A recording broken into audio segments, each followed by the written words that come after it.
Chikatilo, also known as the Red Ripper, was born in the Ukraine and suffered what you might call a typical childhood of a serial killer. He suffered physical abuse and was a bedwetter from early on. During the Ukrainian famine, Chikatilo's mother told him that his older brother Stepan had been captured and eaten by starving neighbors, and Chikatilo would also witness the effects of the German bombing raids. He would grow up to be a dangerous young man, suffering from chronic impotence, feeling socially awkward and harboring a deep anger. After getting out of the military in 1960, he worked as a telephone engineer and also had his first sexual experience, jumping a teenage girl and ejaculating while she struggled. Despite of his social awkwardness, Chikatilo married in 1963 and fathered a son and a daughter. He then tried working as a teacher, but he was let go after allegations of molestation. It was in 1978 that Chikatilo moved to Shakhty, which is a coal mining town near Rostov. Here, he was to commit his first murder, that of a 9-year-old girl whom he attempted to rape, and when he found himself unable to get an erection, he instead stabbed her as she struggled and found himself sexually aroused by the blood. An innocent man was sentenced and executed for this crime. Chikatilo managed to control the urge until 1982, where he killed several times. He would approach children or young women at bus or railway stations and convince them to go with him for food, or in the children's cases, candy. They would go together to a nearby forest where he would murder them. The big bad wolf, luring children away from safety. Chikatilo murdered 6 times in 1983, but in 1984 the murders escalated to 15, all killed in horrible, sadistic ways. Close call. It was also in 84 that Chikatilo was found to behave in a suspicious way at a Rostov railway station, and when his past was uncovered, he was found guilty of theft and sentenced to 1 year in prison, but he was free after serving only 3 months. The incarceration may have scared Chikatilo a little bit, because he would not kill again until August 85 and then commit yet another murder in 87 when he killed a little boy during a business trip. The hunt had also intensified since Sisa Kostoyev had taken over the case. Railway stations were being watched carefully and witnesses were interviewed together with known sex offenders. Chikatilo followed the case closely, and this may also have been the reason why he had his urges somewhat under control between 85 and 87. Chikatilo was far from a crazed monster who didn't know what he was doing.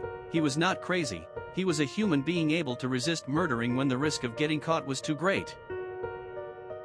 In 1988, however, the killings erupted again as Chikatilo would murder 8 people that year alone, and then again there was a lapse until between January to November of 1990 where another 9 people died. The police had uniformed officers at every major bus and railway station around the Rostov area, thus forcing the killer to hunt to smaller stations, where a number of female agents would dress as homeless people or prostitutes wandering around stations waiting for the killer to strike. In 1990 Chikatilo could have been caught. He was coming out of the woods, having just killed a young woman. He was carrying a sports bag and had blood stains on his face. An undercover officer stopped Chikatilo, looked at his papers, and let him go. Had he searched the sports bag, he would have found a severed breast. There was no reason to arrest a Chikatilo, and therefore he was let go. It was another close call. It was also what sparked the police's interest in him, and he was watched 24/7 from now on. The police found him wandering around town, trying to strike up conversations with children. He was arrested while coming out of a cafe.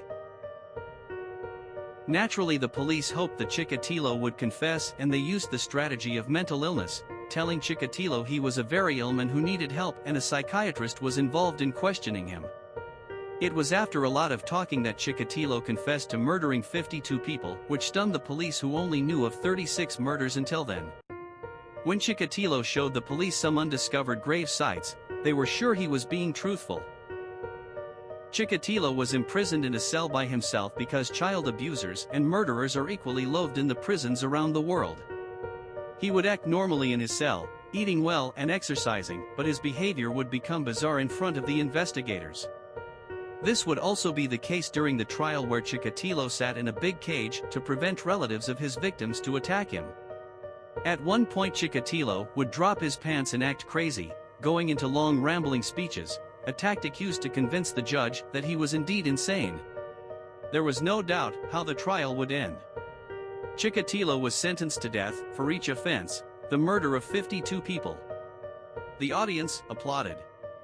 It was the end of a miserable life when Chikatilo was taken into a soundproof room in Rostov prison and killed by a gunshot behind the right ear.